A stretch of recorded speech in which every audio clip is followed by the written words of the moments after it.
what's up? Welcome back din sa ating channel dito sa Bobs TV.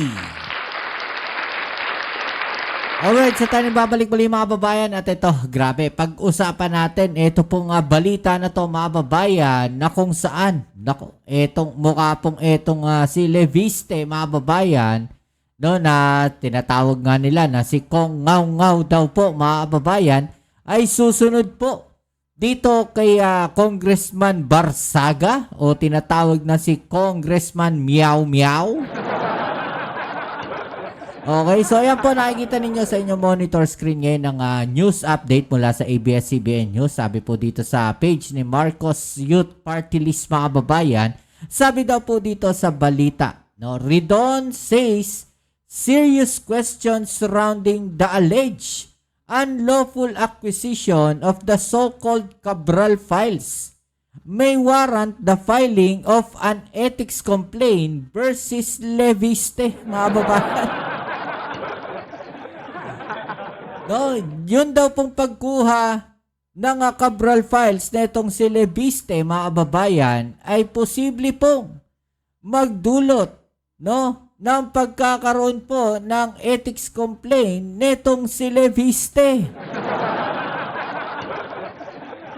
Kung maalala natin, ganyan din po yung nangyari, no, dito kay Congressman Meow Meow. Napailan po ng ethics complaint. At ngayon naman, etong si Leviste mga babayan ay mukhang makakasuhan din, no, ng ethics complaint matapos nga po, no, ang kanyang pagpunta at pag-agaw daw po, no, netong mga dokumento mga babayan dito, no, kay yumaong Yusek Cabral mga babayan, no, at yan po ay itinatanggi netong si Leviste, di ba?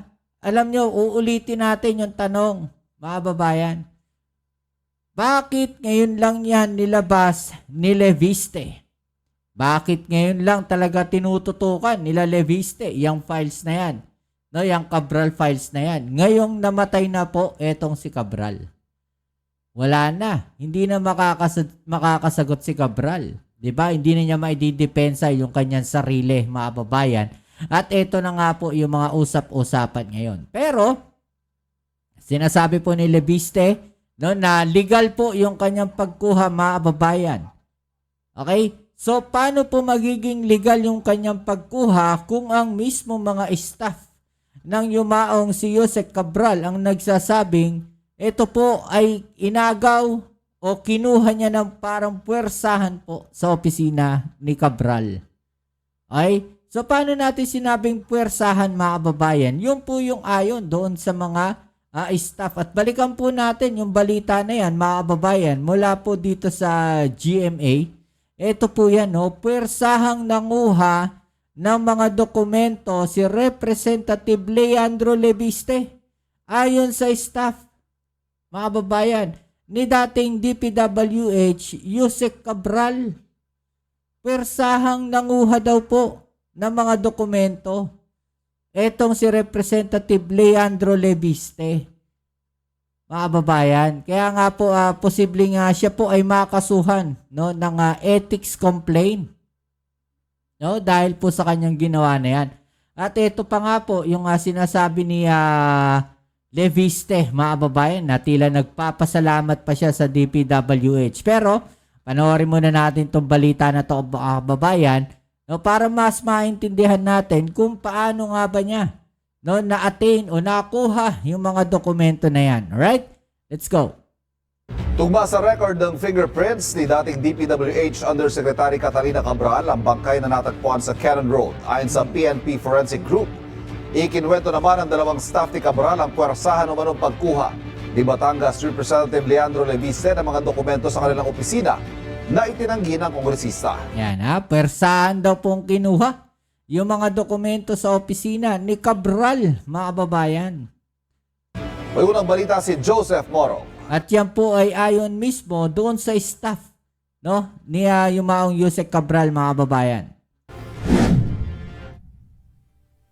Kung Nakuha ito ng pagpunta ni Batangas 1st District Representative Leandro Leviste sa opisina ni dating Public Works and Highways Undersecretary Catalina Cabral noong September 4, 2025. Sa videong ito, nakuha pasado alas 5 ng hapon na, makikitang lalabas si Leviste mula sa opisina ni Cabral at pupunta sa programming office sa kaparehong floor. Kasunod niya si Cabral.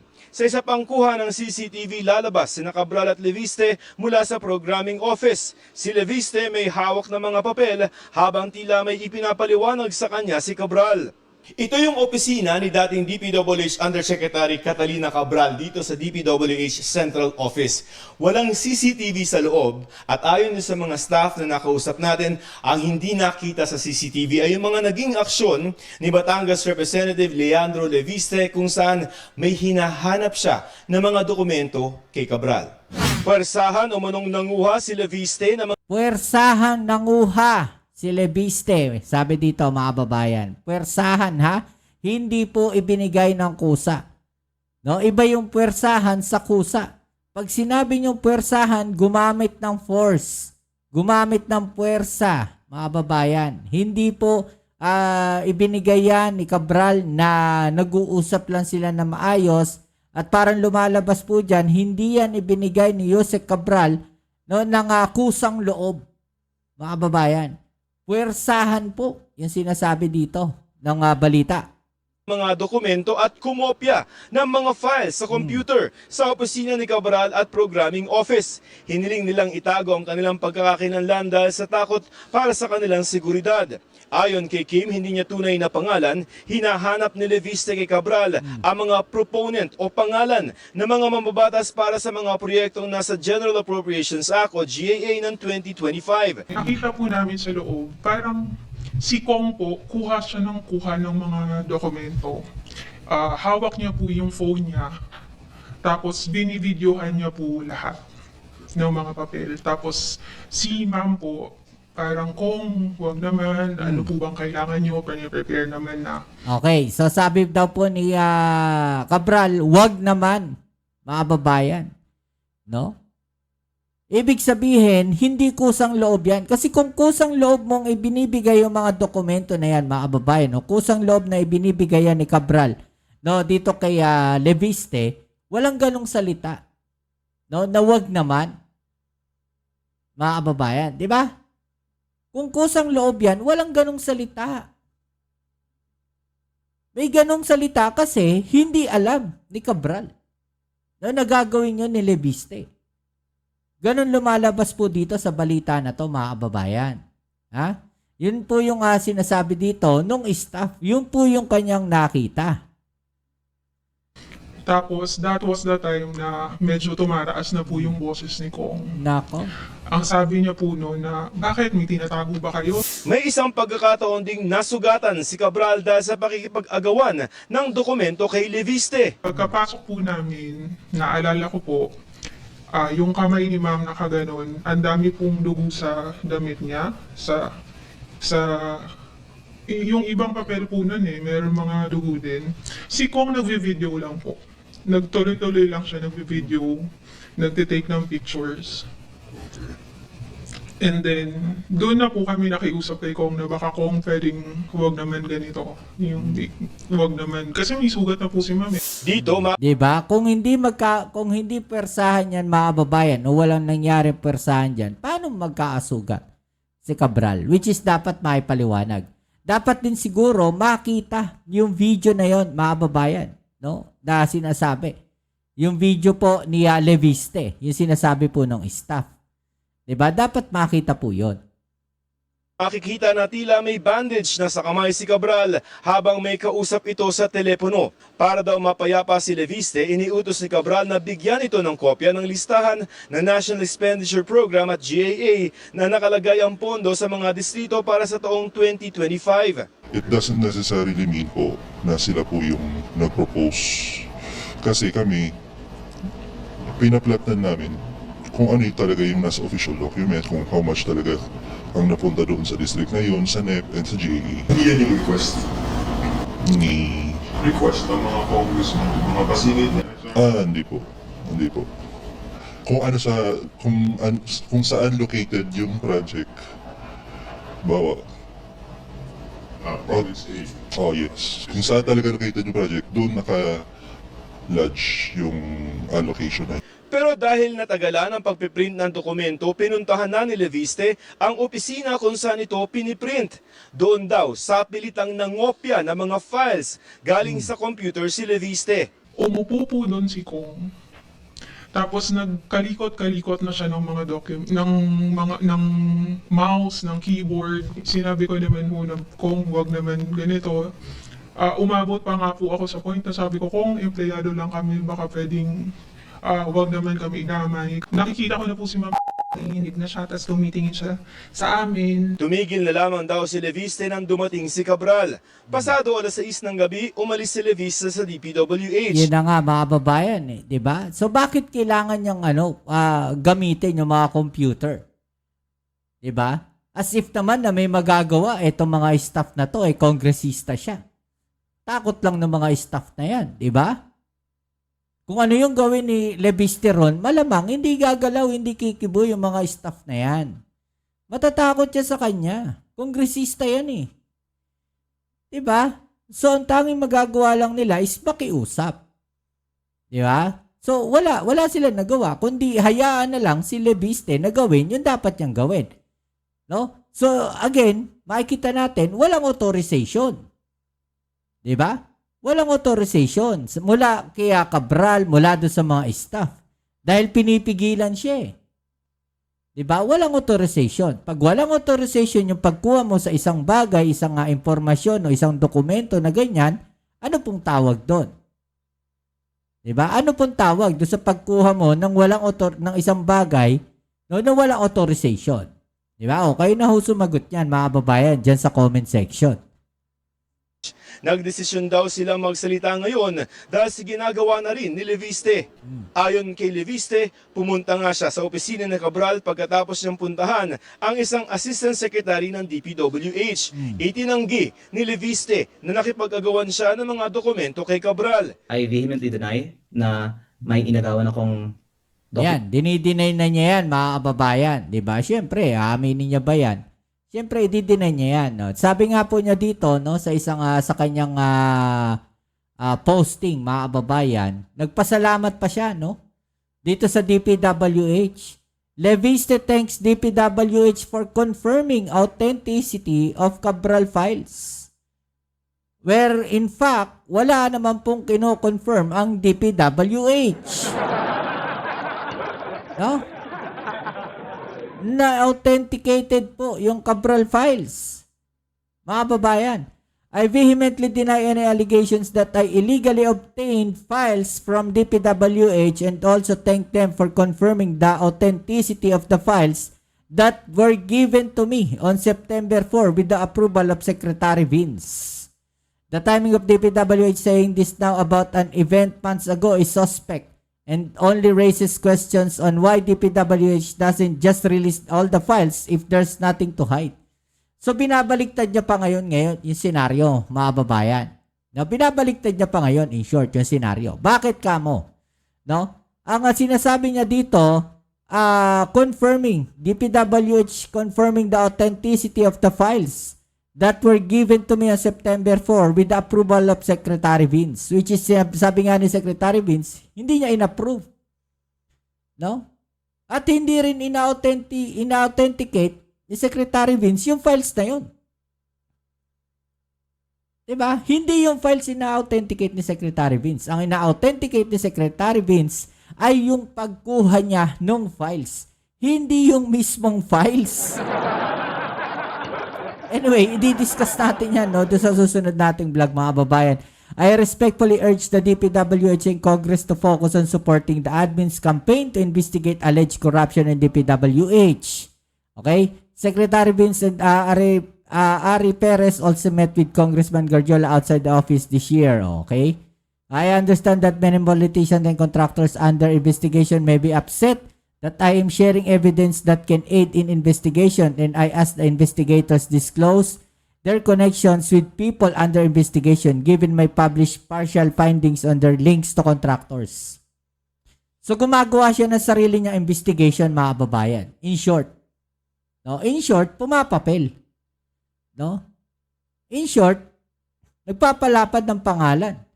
Etong si Leviste, parang ganun lumalabas. Kasi lumalabas dito mga kababayan na gumagawa siya ng sarili niyang investigasyon.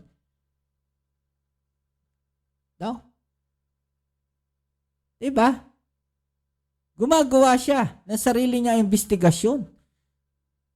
At ang sinasabi niya dito mga kababayan, bakit hindi raw ni-release to ng DPWH noon?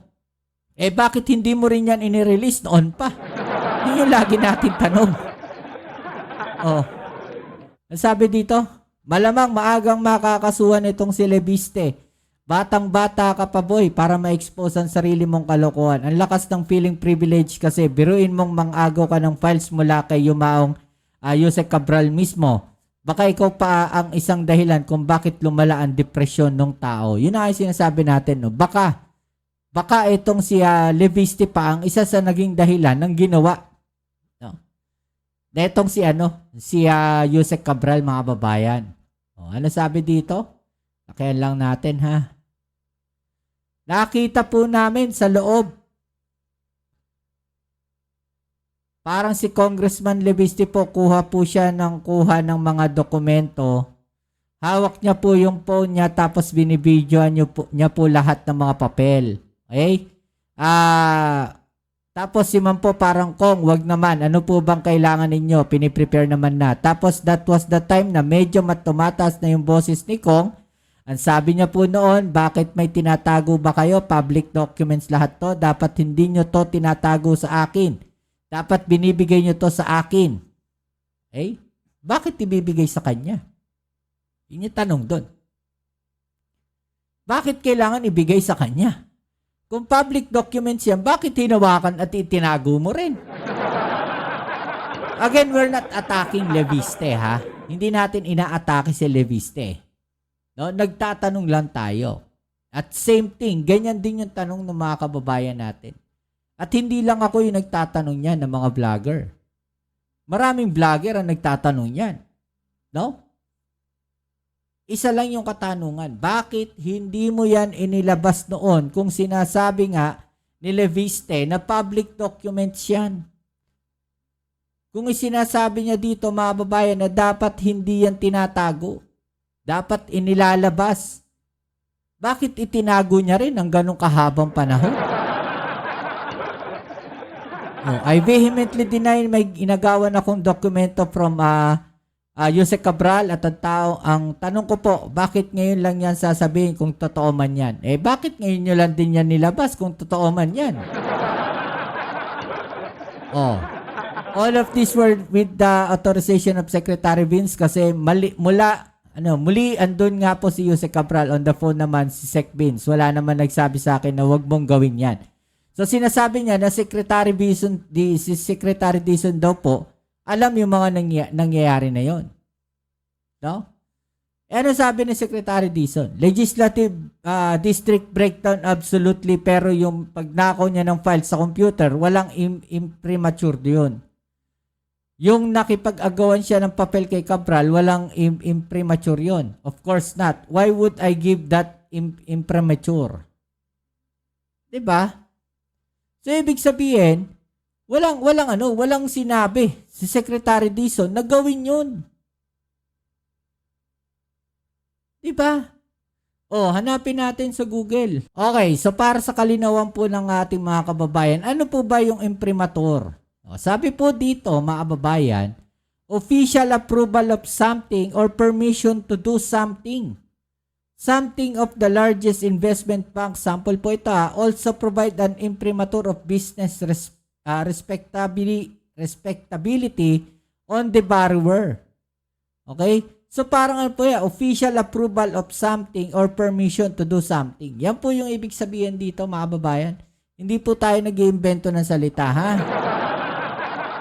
Yan din po yung sinasabi dito ni Secretary Dizon. Diba? Why would I give that imprimatur? Kung tama man yung aking pagkakabigkas. Ibig sabihin, bakit siya magbibigay ng ganong permission? Dito kay Leviste. Diba? Yun yung tanong natin dyan, mga babayan. So, sino ngayon ang nagsisinungaling? No? I-comment sa ibaba sa ang inyong mga opinion at atin yung pag-usapan. Alright? So yan muli, kita tayo sa ating next video upload. Ito po muli ang inyong Kuya Mobsid Sumbows TV. Peace and now.